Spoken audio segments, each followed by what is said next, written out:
নদিয়ায় পরিত্যক্ত সরকারি কোয়ার্টার থেকে উদ্ধার ঝুলন্ত কঙ্কাল। ঘটনায় চাঞ্চল্য এলাকায়। নদিয়ার ভারত-বাংলাদেশ সীমান্তবর্তী কৃষ্ণগঞ্জের ভাজনঘাট এলাকার সরকারি কৃষি ফার্মের ভিতরে পরিত্যক্ত কোয়ার্টারের বাথরুমের ভেতর থেকে ঝুলন্ত কঙ্কাল উদ্ধার ঘিরে চাঞ্চল্য ছড়ায় এলাকায়। স্থানীয় সূত্রে খবর, এলাকাটি পরিত্যক্ত ও জঙ্গলে ভরা। প্রায়শই সাধারণ মানুষ সেখানে গরু চড়াতে যায়।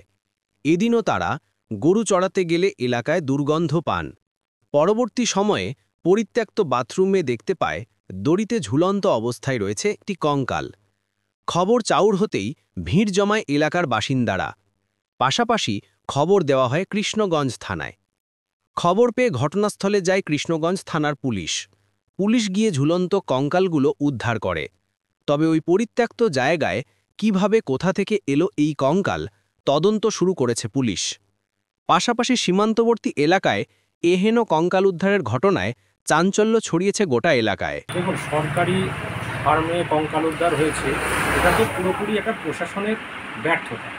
কারণ যেখানে পাশেই সোলার প্যানেল রয়েছে সেখানে প্রতিদিন অন্তত 50 থেকে 100 লোক কাজ করে, এবং তার পাশে ওই খামারটায় আমি যতদূর জানি মানুষজনের চলাচল আছে এবং মানুষজন যাতায়াত করে। কিন্তু ওখানে এত জঙ্গল, যে জায়গাটায় কঙ্কালটা পাওয়া গেছে সেখানে হয়তো মানুষ পৌঁছাতে পারেনি।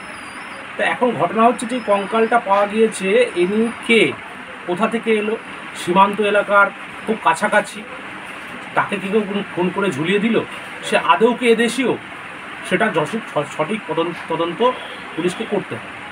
এই তদন্ত করে এবং দোষীদের সাজা দিতে হবে। আপনার নাম? শুভঙ্কর ভট্টাচার্য।